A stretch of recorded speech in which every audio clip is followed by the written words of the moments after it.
মানুষের পতন কখন হয় জানেন? যখন সে নিজেকে অনেক উচ্চ আর বাকি সবাইকে খুব তুচ্ছ মনে করে।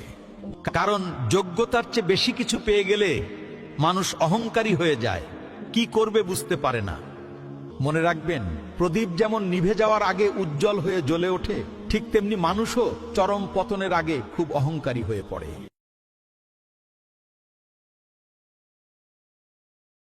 আসসালামু আলাইকুম। টাইনুয়াল ফ্যামিলির সবাইকে অনেক অনেক ভালোবাসা জানিয়ে শুরু করছি আরও একটি নতুন ব্লগ। আশা করছি আমার আজকে ব্লগটি ভালো লাগবে। যদি ভালো লাগে তাহলে অবশ্যই আমার চ্যানেলটা সাবস্ক্রাইব করে দিও যদি নতুন হও। আর যারা অলরেডি সাবস্ক্রাইব করে আমাকে সুন্দর সুন্দর কমেন্ট করেন, ওনাদেরকে অনেক অনেক ধন্যবাদ। ব্লগটা সকাল থেকে স্টার্ট করলাম। আমরিনকে স্কুলে দিয়ে এসে কিছুক্ষণ রেস্ট করেছি।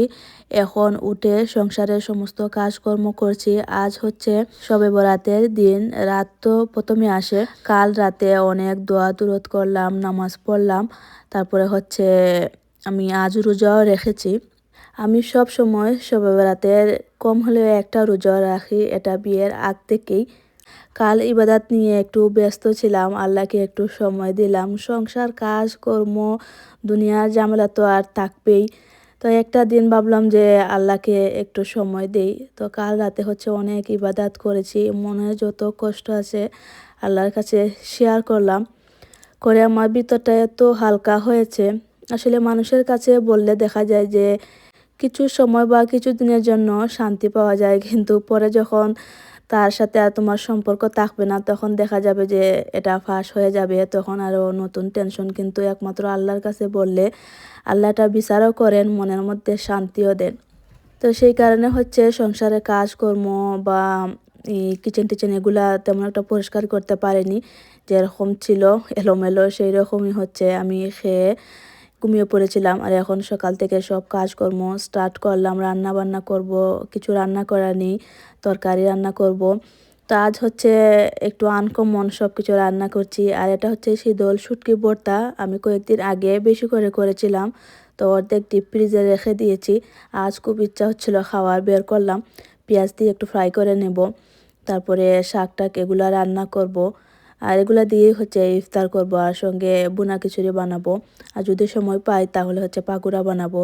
তেমন কিছু করছি না, কারণ আমি একাই রোজা রেখেছি, হাজব্যান্ড আর রাখেননি। উনি গত বছর রেখেছিলেন। সেই একটা ব্লগ আছে, গত বছর যেদিন শবে বরাত ছিল সেদিন ছিল ভ্যালেন্টাইন্স ডে। তো দুইজনেরই রোজা রেখেছিলাম। আর আজ ওনার একটানা কাজ, এই একটা সময় গিয়েছেন আর রাত 2টা 3টার সময় আসবেন, সেই কারণে আর রাখেননি। ইফতার কোথায় করবেন। আমরিনকে স্কুল থেকে এনে ভাত খাইয়ে দিলাম। কাল এই দুইজন বোন আমাকে এত সুন্দর কমেন্ট করেছেন, তো কমেন্ট দুইটা তোমাদের সাথে শেয়ার করছি। আসলে যে যেমন সে তেমনই কমেন্ট করে। যার মন সুন্দর সে দেখবে যে যে কোনো কিছু দেখলেই মাশাআল্লাহ বলবে বা মানুষকে অনুপ্রেরণা দিবে অথবা সুন্দর কমেন্ট করে।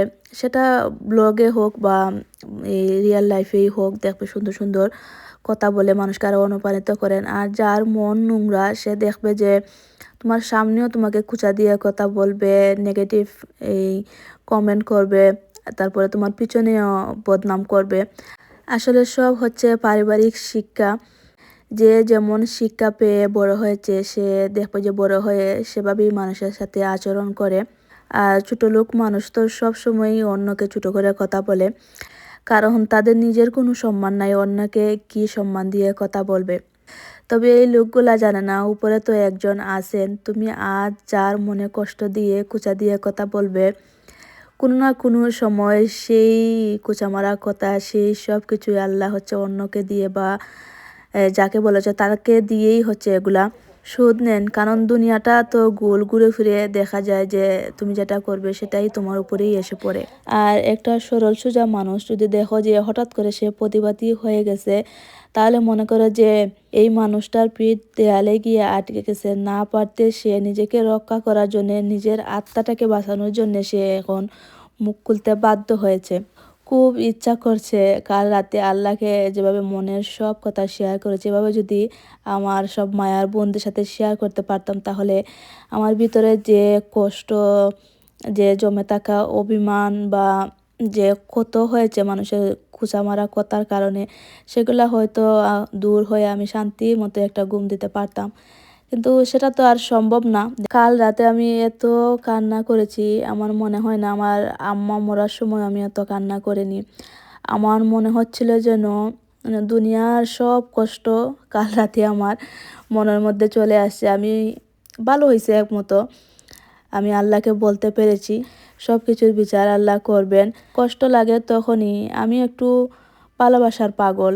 মানুষকে মন প্রাণ দিয়ে ভালোবাসি, বিনিময়ে যে আমাকে টাকা পয়সা বা গিফট এটা সেটা দিতে হবে সেটা না। আমাকে একটু ভালোবাসা দিলেই দেখা যায় যে আমি খুশি গলে যাই। কিন্তু ভালোবাসা তো দূরে থাক, এত ভালোবাসা দেওয়ার পরে খাওয়ানোর পরেও মানুষ পিছনে গিয়ে আমাকে গালি দেয়, আমাকে নিয়ে আলোচনা সমালোচনা করে। তখন আমি নিজেকেই প্রশ্ন করি কি এমন করলাম, আমি তো শুধু ভালোবাসায় দিয়েছি আর প্রতিদানে আমাকে এখন গালি শুনতে হচ্ছে। তখন আসলে না পারতেই মুখটা খুলিয়ে মনে হয় যে যদি আমি প্রতিবাদ না করি তাহলে আমার নিজের প্রতি নিজের অন্যায় করা হবে। মানুষ যে কতটা স্বার্থপর হতে পারে আসলে এদেরকে না দেখলে বুঝতেই পারতাম না মানুষ কিভাবে যে দুমুখী সাপের মতো, সামনে এক আর পিছনে আরেক রূপ।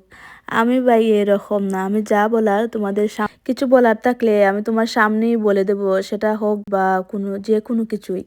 আমি মানুষের পিছনে কথা বলি না, এই সাহসটুকু আমার আছে। তোমাদের মতো এত ছোট মনের না যে পিছনে গিয়ে গালি দিব আর সামনে এসে সালাম দেব। এখন যে নিজের জন্য একটু লড়াই করতে পারছি এত ভালো লাগছে, ভিতরটা এত হালকা লাগছে, মনে হচ্ছে যে এতদিন মানুষ তো আমার সাথে অন্যায় করেছেই, কিন্তু আমি প্রতিবাদ না করে আমার সাথেই আমি অন্যায় করেছি। এখন প্রতিবাদ করার কারণে আমার আত্মা আমাকে বলছে যে এটা যদি তুই কয়েকদিন আগে করতে তাহলে তোকে এতটা বছর কষ্ট মনের মধ্যে রেখে ঘুমাতে হতো না। তবে আল্লাহ যা করেন ভালোর জন্যই করেন। তবে সত্যি কথা যেটা, আমি কখনো ভাবিনি যে আমাকে যে মানুষগুলা কষ্ট দিয়েছিল এত বছর পর আল্লাহ বিচার শুরু করেছেন, সবগুলা কথার জবাব দিচ্ছেন। 2 দিন আগে একজনের একটা পিকচার দেখে এত খুশি হয়েছি, হেসেছি আর আল্লাহকে বললাম যে আল্লাহ আমি তো এটার বিচার দেইনি, জানি ওনারা আমার মনে কষ্ট দিয়েছেন, কিন্তু আমি তো এটার বিচার দেইনি, তুমি এটারও বিচার করেছো। আসলে সবুর করতে পারলে সব কিছুর বিচার আল্লাহর কাছে আছে, একটু লেটে হয় এটাই। আমার খুব ইচ্ছা করছে যে এই ঘটনাটাও তোমাদের সাথে শেয়ার করতে, কিন্তু শেয়ার করতে পারছি না, কারণ আমি এইসব বিষয় বাদ দিয়ে দিছি। কারণ আমার মনের ভিতরে যে কষ্টগুলো ছিল কিছু আমি প্রতিবাদ করেছি, বলেছি, কিছু বাকি যেগুলো ছিল সেগুলো আমি আমার আল্লাহর হাতে দিয়ে আমি সবাইকে ক্ষমা করে দিয়েছি। আর মনে মনে প্রতিজ্ঞা করেছি যে এই নোংরা মন মানসিকতার মানুষের দ্বারে কাছেও যাব না। আল্লাহ আমাকে যেভাবে রেখেছেন আলহামদুলিল্লাহ, আমার 2টা সন্তান স্বামী নিয়ে আমি যেভাবে আছি আলহামদুলিল্লাহ সুখে আছি। বাকিটা জীবন এই স্বামী আর সন্তান নিয়ে আমি পার করে দিতে চাই। আর কে কি বলল কে কি করলো সেটা আমি এমনিতেই, কে কি করলো সেটা আমি দেখি না, কোনোদিনও আমি কারো সমালোচনা করি না। আমাকে পার্সোনালি যারা দেখেন বা চিনেন ওনারা উল্টো আমাকে বলেন যে আমি অত কম কথা বলি, মানে মানুষের আছে না একসাথে বসলে অন্যকে নিয়ে আলোচনা সমালোচনা, এটা আমি একেবারেই করি না, আমার ভালো লাগে না। যে আড্ডা আমার নিয়ন্ত্রণে থাকে না আমি সেখানে বসি না, আর বসলেও দেখা যায় যে আমি নীরব থাকি, কোনো কথা বলি না। আর যে আড্ডাটা আমি বসাই, যেমন ধরো আমার বাসায় যে বর্তা পার্টি বা দাওয়াতে অনুষ্ঠান করি, তখন তো দেখা যায় সেই আড্ডাটা আমার নিয়ন্ত্রণে থাকে। তো আমার আড্ডার মধ্যে বেশিরভাগই এই শপিং বা এই শপে এই ড্রেস এসেছে, আমার বান্ধবীর সাথে আমি এসবই গল্প করি যে এই দোকানে দেখেছি নতুন একটা ড্রেস, বা চলো আমরা বাহিরে কোথাও সবাই মিলে পিকনিক করি, বা কি পরে যাব, অথবা স্কুল লাইফে কি কি করেছিলাম সেই সব স্মৃতি আলোচনা করি আর হাসি যে আগের লাইফটা কত সুন্দর ছিল, টেনশন ফ্রি। তো অনেক কিছুই শেয়ার করলাম, অনেক কথাই বললাম। ভিডিও শেষ হয়ে যাচ্ছে, হাজব্যান্ড কাছ থেকে এসেছেন, ওনাকে পাকোড়া করে দিলাম। এই পাকোড়াগুলো অনেক মজা হয়েছিল, চানার ডাল আর মসুর ডাল মিক্স করে করেছি। তো এই পবিত্র দিনে একটা দোয়াই আল্লাহর কাছে করি, যেভাবে আছি ভালো আছি সারাটা জীবন যেন এভাবেই রাখেন। আর আমার ব্লগটা এখানেই শেষ করছি, সবাই ভালো থেকো।